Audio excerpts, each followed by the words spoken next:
Imagine telling George Washington that one day America would build bombers that cross entire oceans without ever being seen. Submarines that vanish beneath the waves for months. Satellites circling the planet, standing watch from space.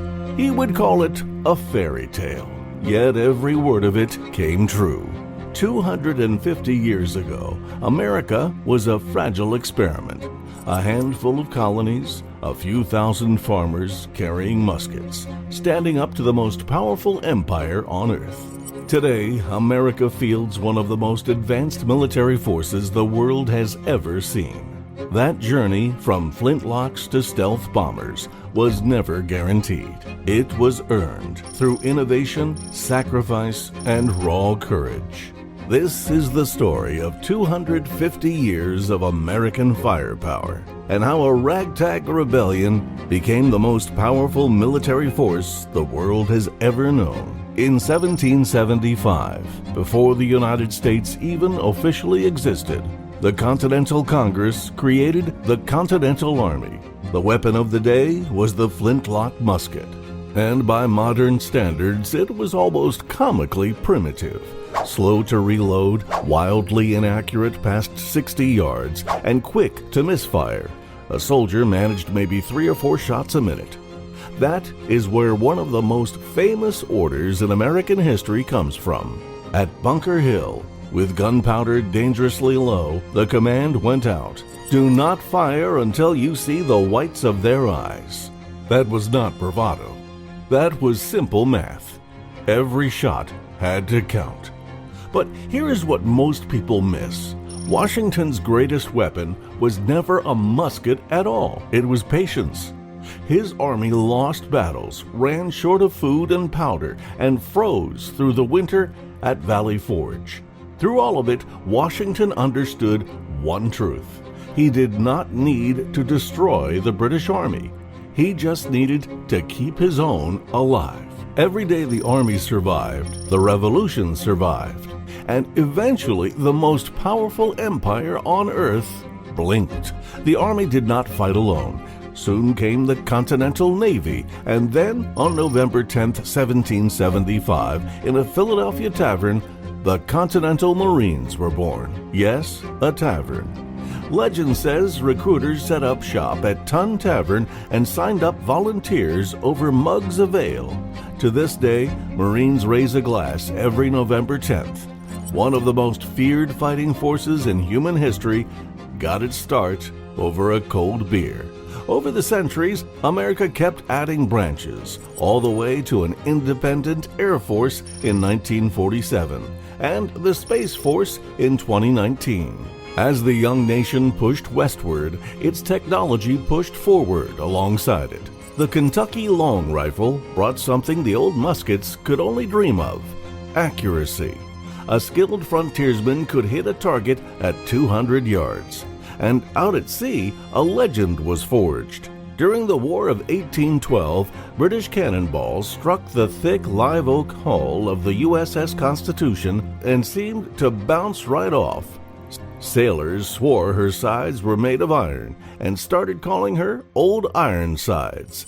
She is still a commissioned ship today, the oldest commissioned warship still afloat anywhere in the world. Around the same time, America sent its young Navy and Marines across the world to take on the Barbary pirates of North Africa.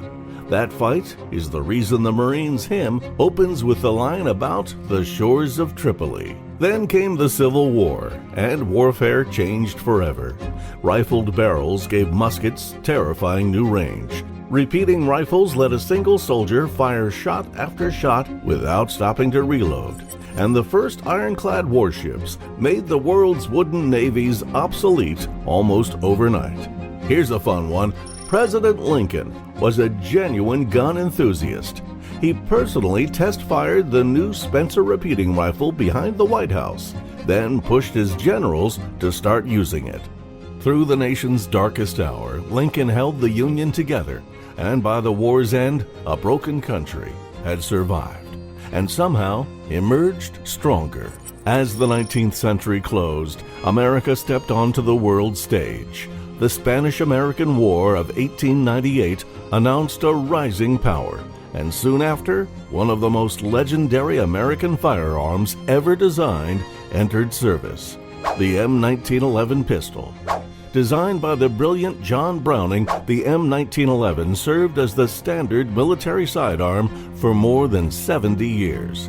More than a century later, shooters still carry it and still argue it is one of the finest handguns ever made. Not bad for a design that dates back to 1911. In 1917, America entered the First World War.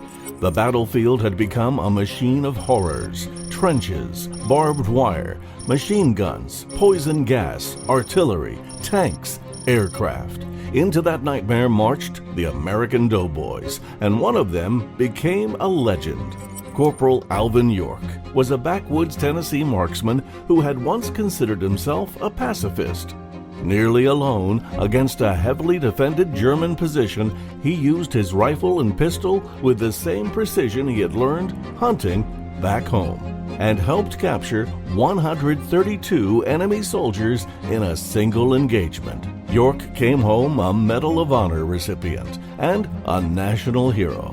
The battlefield Washington's generation knew was gone forever, and technology was accelerating fast. Then came the Second World War, and America transformed into something the world had never witnessed before. After Pearl Harbor, the nation mobilized at a staggering scale.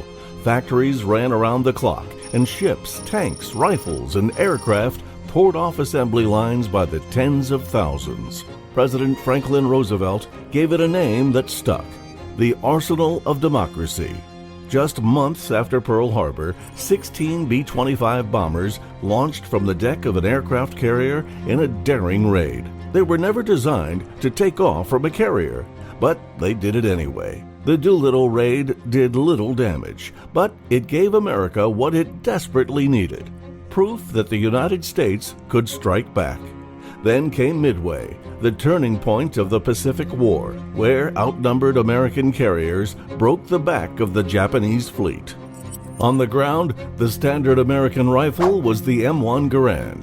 While many enemy soldiers were still working a bolt-action one shot at a time, American GIs were firing 8 rounds of fast semi-automatic fire. General George Patton called it the greatest battle implement ever devised. And when the last round fired, the empty clip ejected with a distinctive metallic ping that soldiers never forgot. In the skies over Europe, the P-51 Mustang finally gave American bombers fighter protection deep into Germany and all the way home. Alongside it came the BAR and the Thompson submachine gun, the famous Tommy gun. And not every war-winning weapon was a gun. One was a language.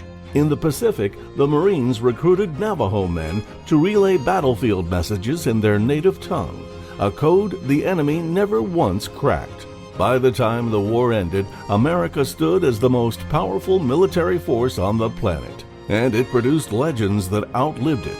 Forced to retreat from the Philippines, General Douglas MacArthur vowed 3 simple words: "I shall return," and he did.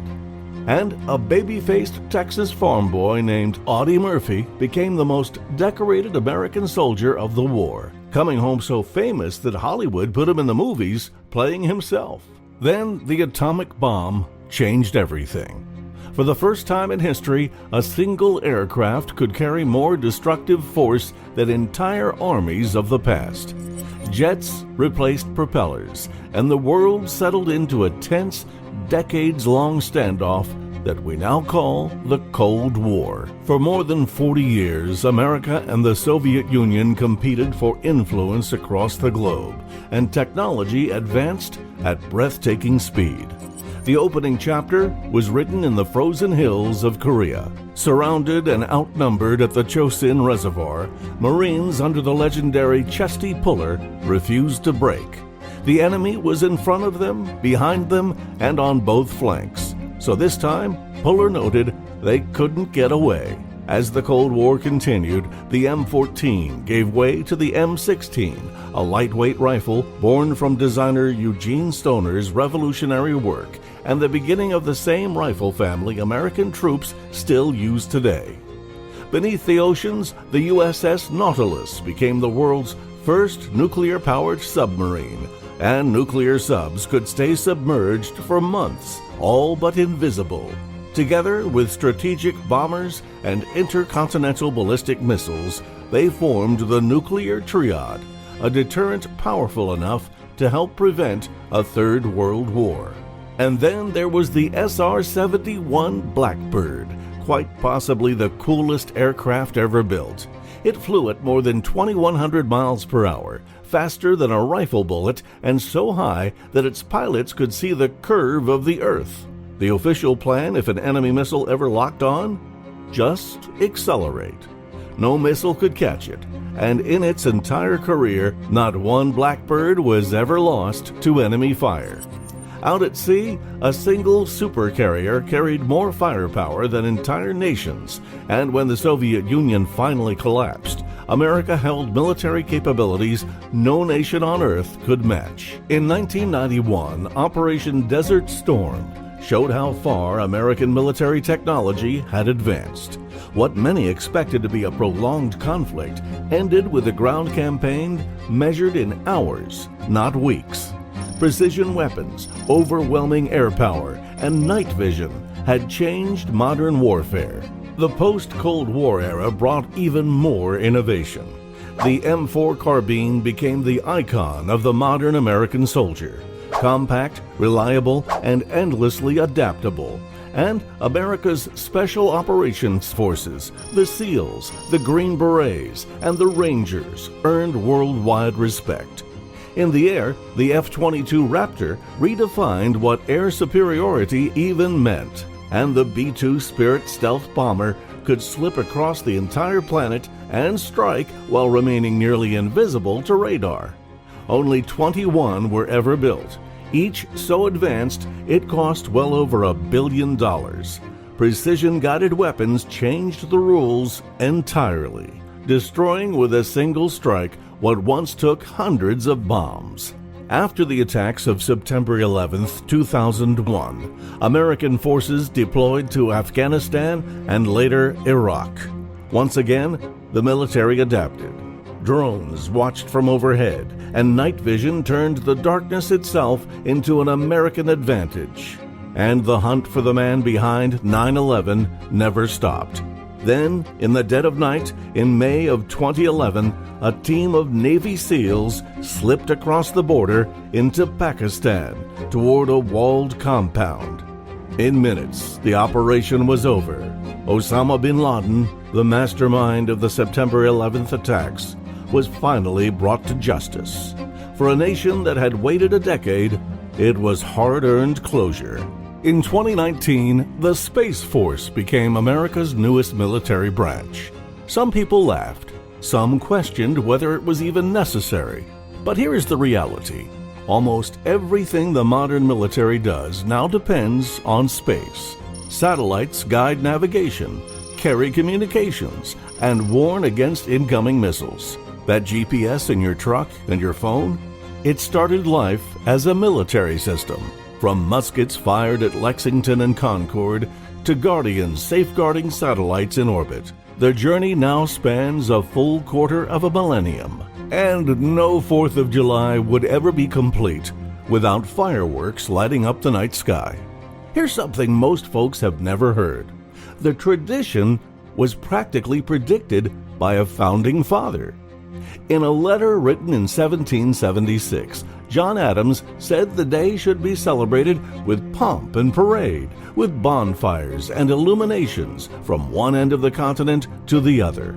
He was right on the money, only off by one detail. He figured we would mark July 2nd, the day independence was voted on, rather than the 4th, when the Declaration was formally adopted. Oh, and here is the fun fact that gives people chills.